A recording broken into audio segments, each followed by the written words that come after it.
Right, Ubisoft is probably one of the biggest stories today in gaming.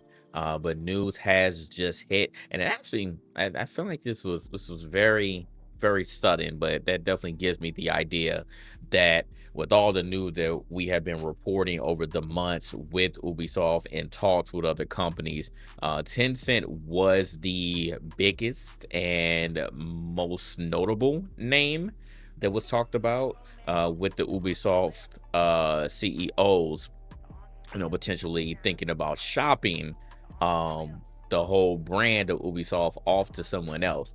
So Tencent was one of the main ones that we discussed. Also, news came with secret talks with Microsoft and EA about potentially buying Ubisoft. So now Ubisoft has announced that they are going to create a new subsidiary for Ubisoft. And Tencent is the one who they are in bed with. If you didn't know already, Tencent already owns a very small stake in Ubisoft already. So, I mean, this actually makes sense that they would do more business with them. But I've said since the beginning that I don't want Tencent to just keep gobbling up companies. That is not something that helps the industry. In fact, it actually does the opposite. You do not want one company just gobbling up all of these other companies or having a stake in all of these companies, because then they have a say on how all of these companies are run. So it's actually a bad thing. To an extent with Microsoft, but Microsoft has not, at least to my knowledge, in the gaming world, they have not done anything too crazy that I'll be like, hey, hold up, let's take another look at them. But even Microsoft has to be, looked at under a microscope if they want to continue down this path and acquiring companies. But that's neither here nor there. We're talking about Ubisoft right now. This ain't so what else. So yeah. So Tencent is going to be investing 1.16 billion for a minority stake in the new subsidiary. So I know that there was some rumors, and we just talked about it, about Tencent just acquiring Ubisoft outright, but this is not what this is. Okay, this is not what this is. So there's a new subsidiary going on, since I think technically or legally, Tencent can't. Um, it's like somewhere I saw there was something they said that Tencent could not like just get majority stake in Ubisoft. So something's going on where they can't get majority stake, or the CEOs, the owners are trying to fight that and not let them do it. So that's that. So now what they decided to do was create a subsidiary, and now Tencent is investing money into this subsidiary. So just layoffs, this ever coming in there, right? Yeah, Microsoft the layoff for sure. The new subsidiary will focus on building game ecosystem designed to become truly evergreen and multi-platform. Interesting language there. So that's really a little bit of this. Obviously, it's a lot of legal jargon, but just give you all a good idea on what's going on. Today, Ubisoft announced that it's accelerating its transformation by taking an important step and rapidly evolving its operating model with the creation of a dedicated subsidiary based on Assassin's Creed, Far Cry, and Tom Clancy's Rainbow Six brands. So once again, I mean, it's pretty much all that Ubisoft has truly had for the last 5 to 10 years, outside of Watch Dogs, in my opinion. And then like that small resurgence in Prince of Persia. But these are the big three. We all know that these are the games that have constantly come out over the past, I would say longer 20 years at this point. Everybody knows about these titles. We know them by name. They've all sold well, so we know what the games are for Ubisoft. It's Assassin's Creed, Far Cry, and Tom Clancy's Rainbow Six. So that is what this subsidiary is based on. It's not based on any other IPs right now. These are the main three, because obviously that's what Tencent wants. You're not going to be like, let me get a Riders Republic. let me get Riders Republic IP. People aren't knocking down the doors for Riders Republic. So anyway, Following the formal competitive selection process initiated by the group earlier this year, Tencent will invest, 1.16 billion for a minority stake in the new subsidiary. And then, building income. So we already read that. Backed by greater investment in boosted creative capabilities, it will drive further increases in quality of narrative solo experiences, expand multiplayer offerings with increased frequency of content release. Increased frequency of content release that scares me. He said they didn't want the crew. That scares me there because I remember years ago, and this was right around the time when Watch Dogs, the original Watch Dogs came out. I remember that Ubisoft also said that they were going to take a little bit more time in bringing out Assassin's Creed games because they did notice that they were kind of going off the deep end. They couldn't sustain giving the proper quality with Assassin's Creed with it coming out every single year or really every 2 years. So they said that they were going to take a break and try to bring out a new Assassin's Creed every like 3 years, 4 years, so things like that. And then that's when we started like kind of the new age of Assassin's Creed with Origins, Odyssey, Valhalla, and now Shadows, right? So those are like this the new era. But you don't really want to count Mirage because Mirage is kind of going back to the roots, but those are like the the main four there. So this actually scares me though because they said that they want an increased frequency on content releases. I'm hoping that's just not the video games themselves. I don't want the frequency of content releases when it comes to like these three games here. But that could also mean, just we're just gonna keep giving you DLC and cosmetics and stuff like that. It could be because that's what Tencent would definitely be doing. It's not like Ubisoft is low because Ubisoft has definitely been doing that, but Tencent definitely would do that. What up? What up, Dre? Congrats on the partnership. What partnership you talking about? What partnership you talking about? The partnership I ain't aware of. Including free to play touch points and integrate more social features. I don't know what the social features are. So, in any case, so blah blah blah. This is all something I don't care about. In parallel to the creation of this new entity, Ubisoft will focus on nurturing the development of iconic franchises, including Ghost Recon and The Division, accelerating the growth of top performing titles, and leveraging disruptive technologies on selected new IPs, while continuing to develop state of the art production game engines and online services. So what this sounds like to me is like the main three franchises, the main three IPs that Tencent will be, not fully heading, but having a bigger say in is they're going to be they're definitely going to be again having a bigger say on what's happening with these IPs. I mean, but I hope that and the best case scenario would be that Tencent would be able to produce some quality new IPs here because I felt like for the longest Ubisoft had just been missing the mark with new IPs. They've definitely been missing a mark with new IPs. And then they go back to, the tried and true Assassin's Creed, Far Cry, even the Division, which I feel like, I mean, the first Division was cool and the second Division was all right, but I feel like that's a iconic franchise. And then Rainbow Six has just really been sieged because they have kind of been, they've been on and off with Rainbow Six as well. So we'll see, but I want to see some new IPs. I want to see some quality. So best case scenario, they would be able to help Ubisoft with some new IPs. Just get them out of this rut because it's just been not really good for them there. And so the co-founder and CEO said today Ubisoft is opening a new chapter in this history. As we celebrate the company's transformation, this is a foundational step in changing Ubisoft's operating model that will enable us to be both agile and ambitious. We are focused on building strong game ecosystem designed to be evergreen, growing high-performing brands, and creating new IPs powered by cutting-edge and emerging technologies. You know what kind of makes me think though? I know that Ubisoft is definitely, we've seen their stocks tanking for, pretty much all 2024. And again, we already mentioned how they have not been really getting a lot of W's when it comes to like the new IPs that they've been coming out with. I wonder what what Tencent, what this new subsidiary period would truly do other than just investing money. Or are we claiming here that it was just because y'all didn't have enough money to produce quality titles, that's the reason? Because I don't want to have them use that as an excuse, and honestly, I wouldn't even accept that to be an excuse. They're like, all because we don't have money. We didn't have enough money to either buy this license this IP, freaking wasting money on Avatar just for that game to tank, and Star Wars just for that game to not do as well. You're licensing all these IPs, but you're still not producing quality content with those.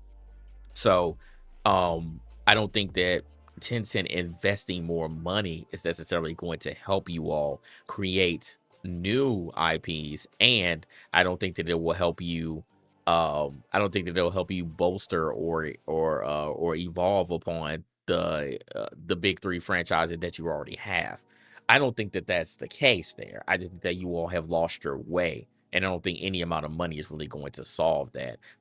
In a sense, this really is a bailout. In a sense, this really is a bailout, but we're going to cut them some slack here. We're going to give them a little bit of grace, and I will say, all right, we're going to wait and see what happens here. So, yeah, to continue on. With the creation of a dedicated subsidiary that will spearhead development for three of our largest franchises and the onboarding of Tencent as a minority investor, we are crystallizing the value of our assets, strengthening our balance sheet, and creating the best conditions for these franchises.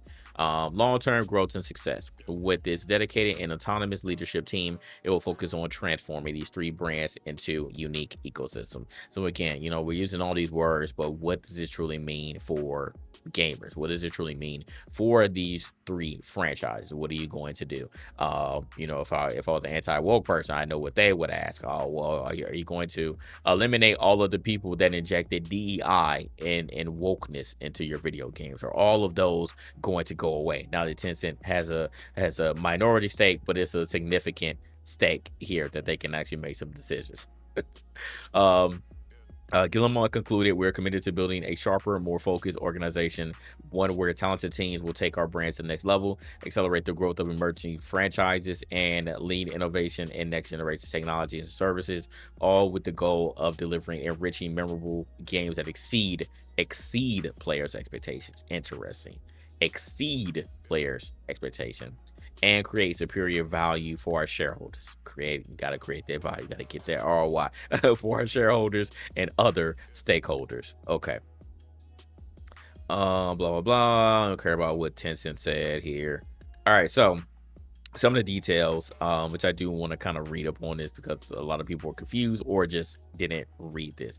So again, the new subsidiary is going to include the teams developing Rainbow Six, Assassin's Creed, and Far Cry franchises in Montreal, Quebec, Sherbrooke, Saguenay, Barcelona, and Sofia, as well as the back catalog and any new games currently under development or to be developed. Okay, so any new games and the backlog of these three franchises, that's going to be included in this new subsidiary. The new subsidiary will be granted by Ubisoft a worldwide exclusive, irrevocable, perpetual license in respect of the IP and similar proprietary rights owned or licensable by Ubisoft in relation to Tom Clancy's Rainbow Six, Assassin's Creed, and Far Cry in exchange for a royalty. So this is kind of, I want to read this again, just make sure that everyone understands. So this new subsidiary that will be, minority stake by Tencent, they're going to be granted, this sole subsidiary is granted by Ubisoft. Okay, this is granted by Ubisoft, so this subsidiary would not exist if it wasn't for Ubisoft, having the say here. Okay, so in layman's terms, in simple terms, this subsidiary, which will, be mainly Tencent here, they're going to pay Ubisoft. They're going to pay Ubisoft a royalty in order to use these IPs. Okay, so that's what this means. They are going to pay Ubisoft to license these IP. So similar to what I just said with Ubisoft paying whoever owns Avatar, because I can't think of the name right now, and then paying Disney for Star Wars to use their IP. It's the same situation, even though this is technically under, or a branch off of Ubisoft. They're still using the Ubisoft IPs here. They're using these 3 IPs, so the subsidiary has to pay Ubisoft, so the parent company, they have to pay them a royalty in order to use these IPs and essentially do whatever they want with it. Okay, so just making that clear for the people who don't understand. I know a lot of this gobbledygook kind of rolls off people's heads, but that's what we're doing here. Okay, Tencent is going to invest in the new subsidiary. Okay, and specifically the closing, Tencent would invest a total amount. I already talked about the euros. Oh my goodness, what are we doing here, please?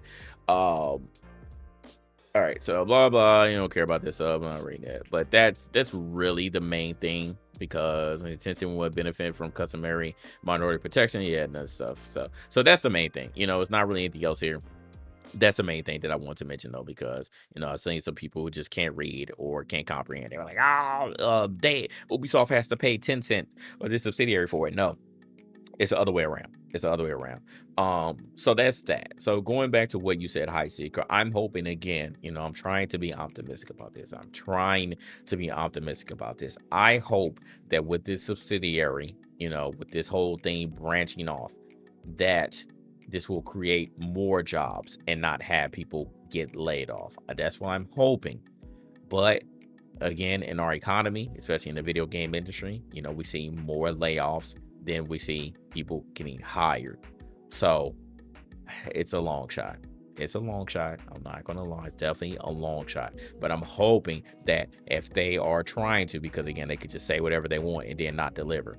But if they're saying that they want to exceed people's expectations with these franchises, then that means that you would get the best of the best, right? And that means that and if the best of the best are already there or the veterans are already there, then there would be no need to lay people off. But if it's the opposite, if they're saying the best of the best, y'all think y'all the best of the best, but y'all the worst of the worst, then yeah, they would get laid off. And then Tencent and this new subsidiary would just get some different people up in there who they consider the best of the best to expand upon these franchises. So we shall see. Maybe Assassin's Creed will look totally different 3 to 5 years from now. Maybe Far Cry will look different 3 to 5 years from now. Maybe Rainbow Six will look different 3 to 5 years from now. We don't know, but this is interesting, and we'll see how this plays out. Okay, we'll see how this plays out. All right, more news. The Hogwarts Legacy Definitive Edition. This was supposed to be a thing.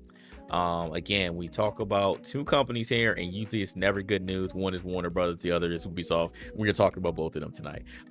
This Definitive Edition got canceled by Warner Brothers. I remember, they weren't talking about, we're gonna make an expansion for Hogwarts. We're gonna make an expansion for Hogwarts. Well, that expansion, which is going to be this Definitive Edition, got canceled.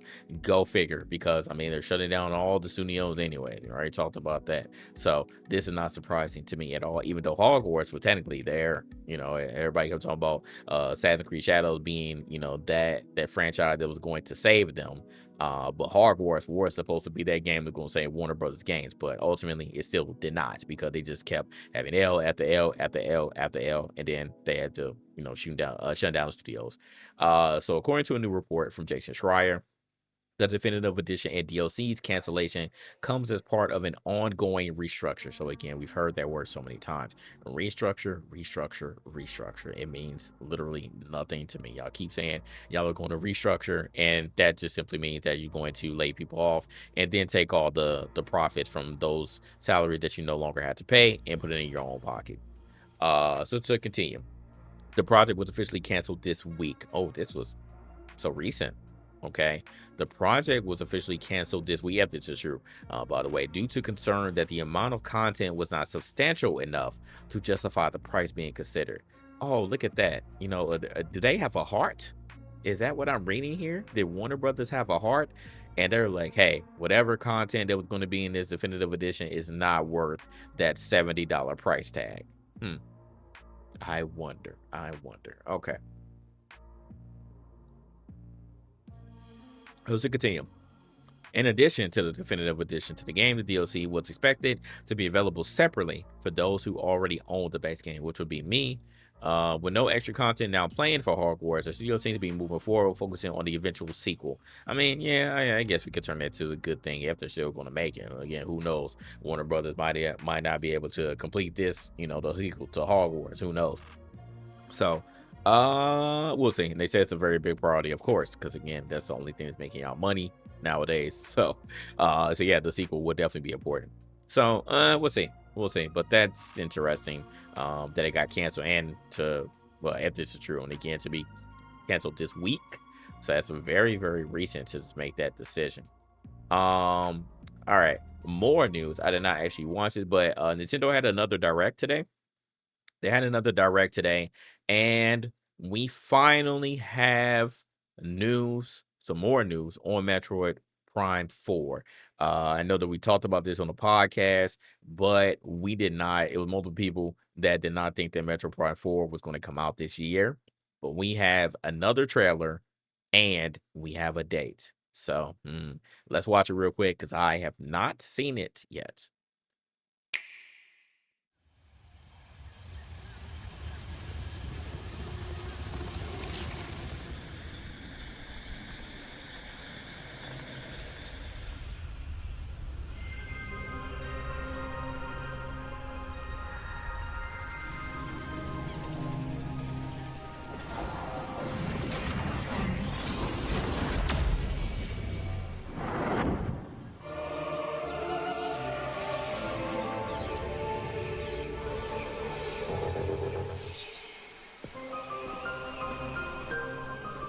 This is the unknown planet Vuros. Here, Samus finds a verdant jungle with a colossal tree at its center. I was about to say, man, these graphics are terrible. I'm myself in 480. In order to survive, What up, and everybody? escape this planet Insidious, what that up? she was Omar. unexpectedly transported to. Russ, I see. Samus must Ash, I scan see. stone figures and other relics. I know, I to feel like you've carve been a such a path long forward. time.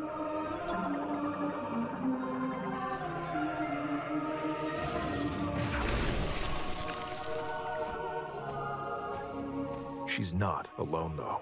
Give me a A tweet about the horde test. I still didn't take alien the creatures official test yet. I'll living probably in the take it next jungle week. are waiting to strike.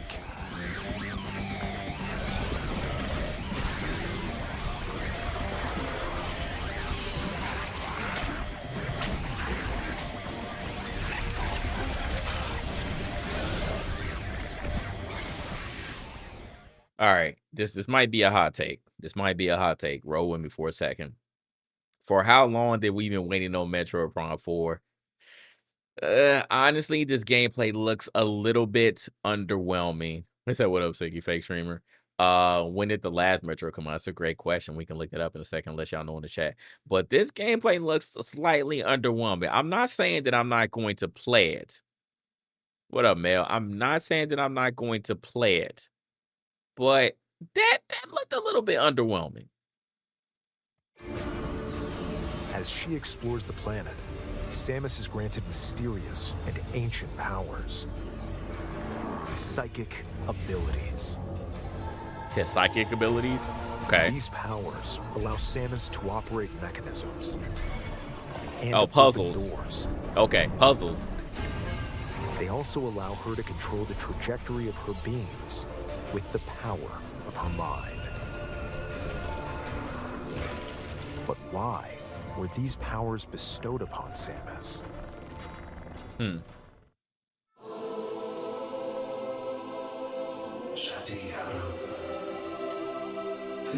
Is this the only first person shooter on Switch? Huh. Good question.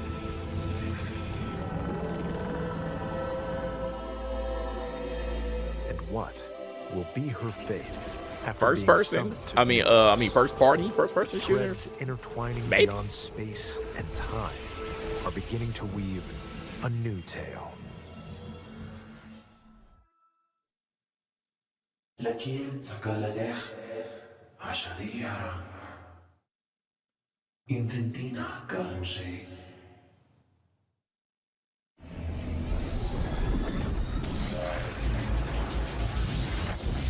Yeah, I remember we were actually at E3.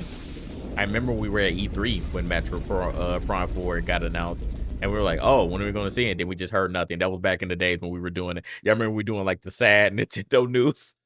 Yeah, I remember we doing that segment on the podcast, the sad Nintendo news. This was definitely part of the segment of the sad Nintendo news back then.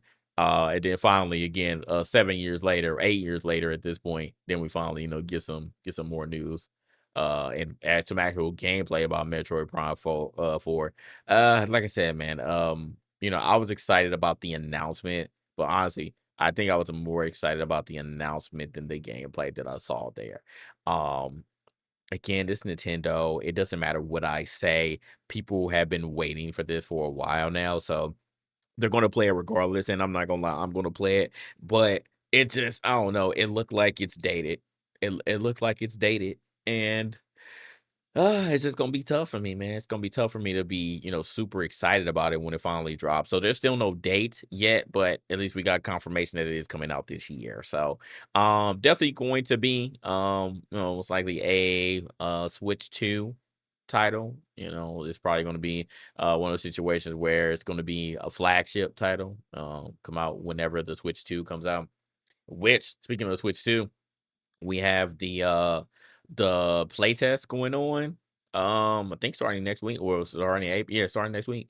So we'll be getting more news on like what people think when they actually get their hands on it. So I don't know if anybody in the chat got their hands on it, on getting to go in the respective cities, but I'm not near any of those, so I didn't even try.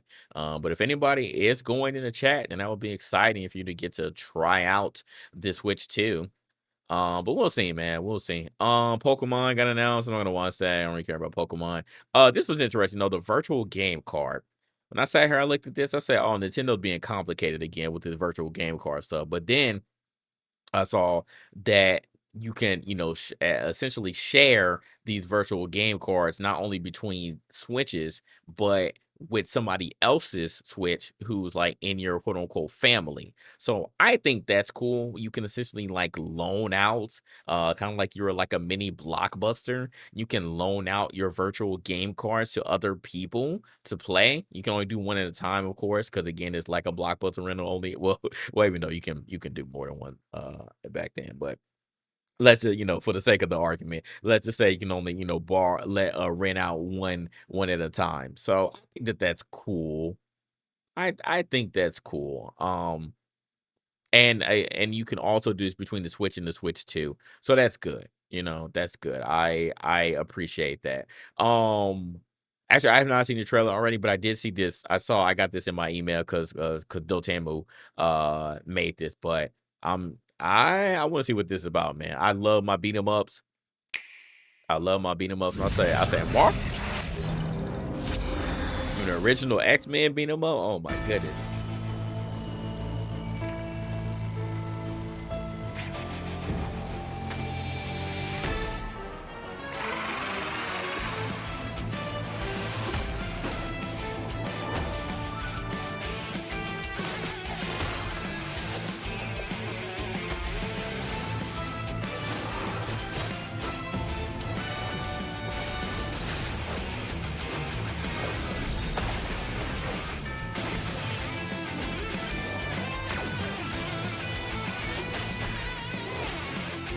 Interesting art style for some of these characters.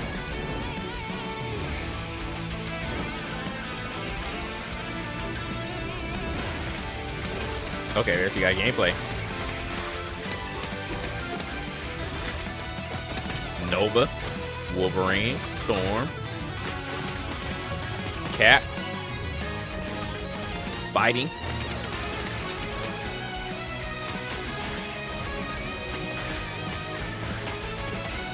Venom. Yeah, man. I hope these aren't the only character. It probably is though. It probably is. That Martyr? That's Martyr. And I wouldn't even know about her unless it was for Marvel Snap. Yeah, I know the game that nobody plays anymore. Okay, Martyr. Yeah, Martyr, Spider-Man, Nova, Wolverine. They got Nihilus there. So I guess he's the main villain of this one. Cap, Storm, Venom. So, it's cool, it's cool. I love you game. Like I said, this is my childhood right here. Like, I used to play beat 'em up, like, beat 'em up was my favorite genre. You couldn't tell me nothing back then. Beat 'em ups were my favorite genre. One of my absolute favorite games of all time is the Streets of Rage series, specifically Streets of Rage 2. Streets of Rage 3 is also, also has a very, near to dear to my heart. Spider-Man Maximum Carnage also was up there. That's such a goated beat 'em up. So y'all could tell me nothing, man. I love beat 'em ups. He said Yakuza. I mean, you're not lying though. What up, Flash? It does remind me of like a newer age beat 'em up. So for sure, that's my shit, bro. I just love it. Like, and I think that's why I like Yakuza and I like Dynasty Warriors and Samurai Warriors back then. Like it's just mindless violence and it's cool, man. I love it. So it's cool. I might play this. I might play this. They're cool. They're cool. So I just want to touch on those things real quick. And then let's move on to the last bit of news.